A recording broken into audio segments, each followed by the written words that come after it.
guys, welcome back to Clockwork Noodles for another breakdown of Vinland Saga Season 2, episode number 12. Sorry it's a little bit late. But before we get going, do make sure you guys are subscribed. This coming week, you are going to have my end of season review. So I think everything's now aired. In this video, I'm going to crown my top 3 anime of the season. I'm going to have some fun awards to hand out. And generally, it's going to be a fun time. So hopefully you guys enjoy this. There is also the Spring 2023 video already up. I've already tagged it on the channel. So if you have missed it, go check it out. I'm going to show you guys what I'm breaking down on the channel. What am I going to watch? There are some interesting titles coming to the table. I can't wait to start breaking into some new stories, break down some new stuff with you guys on my channel. So let's get going because today's episode was actually killer and I loved it. There was a lot of very good stuff going on. Omar this week really feeling the butt of the joke. I did kind of feel bad for him. He did bring the embarrassment to himself because I don't think at any point has he proven that he's good for sword. He must relatively know in his head that I'm not great and maybe I shouldn't have spoke up, embarrassed myself in front of Canute.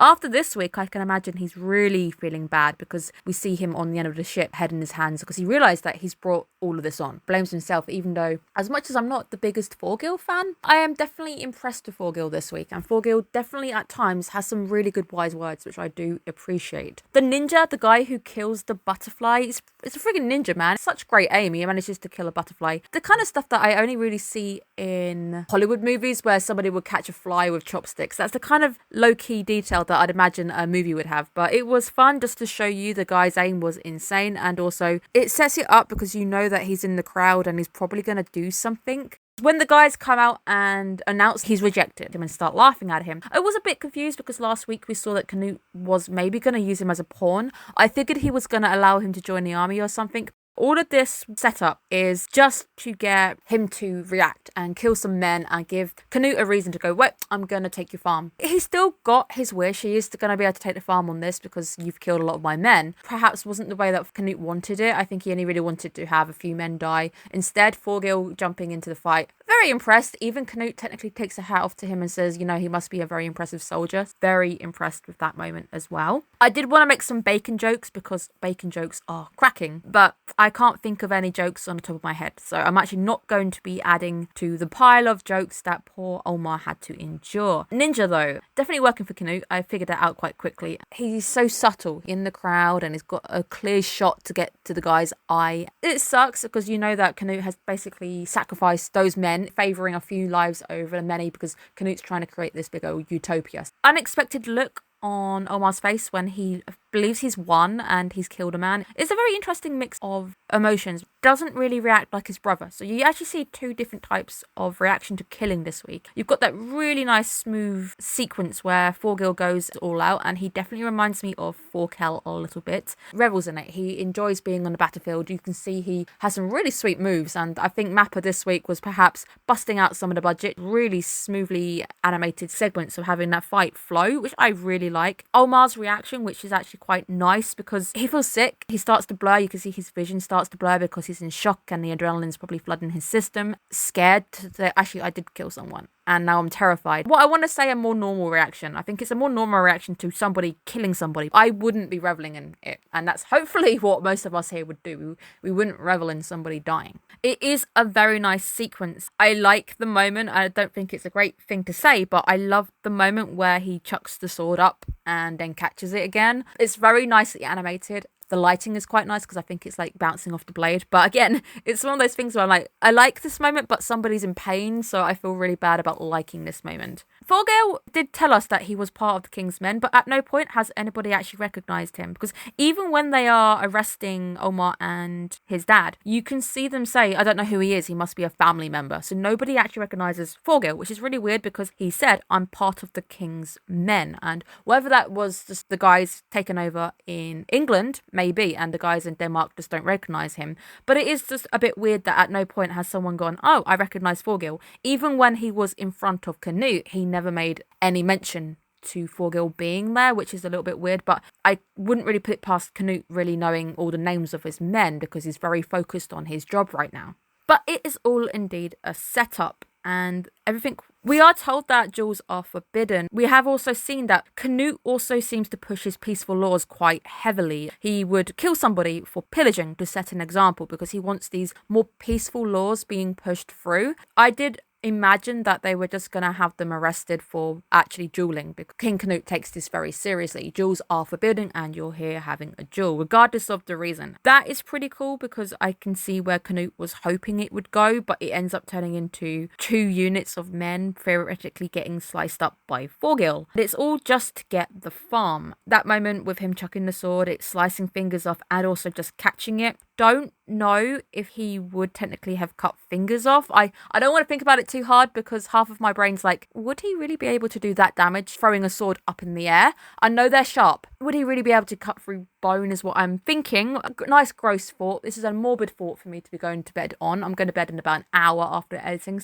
Nice thing to be thinking about, but it looked really good. The sequence is very smooth, having him move on one by one, and also having him kill Omar in the front is a very nice montage because Omar's having a meltdown whilst his brother's in the background reveling in spreading blood everywhere. Very nice sequence, very nice lighting, and I love the framing. If that was lifted from the manga, absolutely fantastic frame. I bet that looks great in the manga as well. Thorgil really is the OG, the GOAT this week. Isn't messing around. He knew something was up because he looks at the eye and he puts 2 and 2 together. There's a reason why you guys are attacking us and I don't like it. And I have to say, he definitely stands up for his brother. He backs him up. He says you shouldn't be accepting someone insulting you. I love the way that he hypes him up and he gets him geared up and he doesn't want an insult to be getting his brother down. It's the idea of the warrior spirit. Having your honour attacked by somebody else is unacceptable. You must do something about it. A very nice sequence. It's also nice just to see Thorgil. He figures it out and I'm very impressed how smart he is. He's able to put 2 and 2 together, figure out that this is a setup. This is all to get the farm and we are now in danger, and I think that's probably what spurs him to go to Leif Erikson. Let's talk about what I saw last week. A few people mentioning is the fact that it was probably leading to Canute and Thorfinn having a reunion. It's 100% on the table. I didn't see it last week and it didn't connect that Canute having his eyes on a farm would actually lead to a reunion. Canute and Thorfinn, there's going to be a reunion. Maybe that's how we're going to end season 2. Not quite sure. Canute is now heading to go and take what he wants. I don't know what his policy is on slaves. We know he doesn't want people pillaging. He doesn't like people looting. If it was to serve him, maybe he would turn a bit of a blind eye because he seems a very hypocritical. Probably not allow it from the men's point of view, but it's okay if it's for me because I am creating this utopia.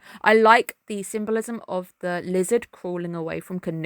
It's a very sneaky, very cold because they're reptiles. It's cunning. He knows exactly what it is that he's doing. He's got the next step planned. And I love the fact that the demons in Canute's head are technically on Team Canute. He can't hear no haters right now because they're all praising him, which is, I guess, the best kind of demons. If you're going to be haunted by something in your head, as long as it's not dragging you down, probably the best type of demon to have inside your brain. Now let's talk about my favourite character, Leif Erikson, because I absolutely adore this guy, and the fact that he saved everybody and he's now on his way to go and grab Thorfinn.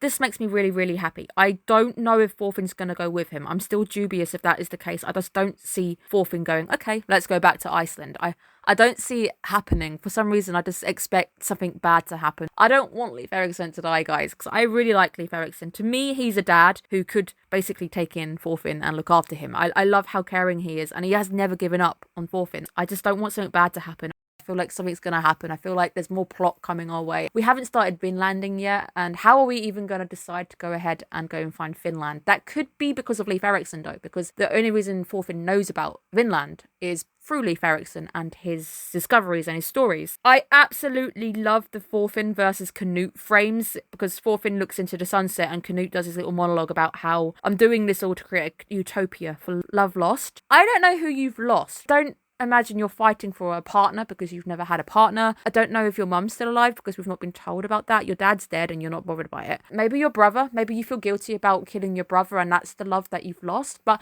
I don't know. I can't really figure out what the love lost thing means. Very interesting to see that we're probably going to get that Canute versus Thorfinn frame at some point. I don't think they're going to fight because Thorfinn has absolutely no reason to fight Canute. He might still be angry, but we've seen him basically make peace with his past. I can't imagine him raising a sword against Canute. I'm very curious to see what's going to happen because Canute is very much a changed person, so anything could happen with him now in this weird frame of mind. Very great episode. Loved the animation, loved the music. There were some really nice music moments when it just started to swell, especially when Thorgil cottoned on on that something was wrong, and the panic across Ketil's face, it just sunk in. Very nice moments, very nice lighting on the boat. Using the sun setting is nice. Generally though, red sky at night is actually Shepherd's delight, and it means good things. Maybe it's just Thorfinn looking at the sky getting a bad omen, perhaps. Thank you guys so much for tuning in. Cannot wait to continue this one into the next season. We've got another 3 months of Vinland Saga, so I hope you guys can put up with me until the end.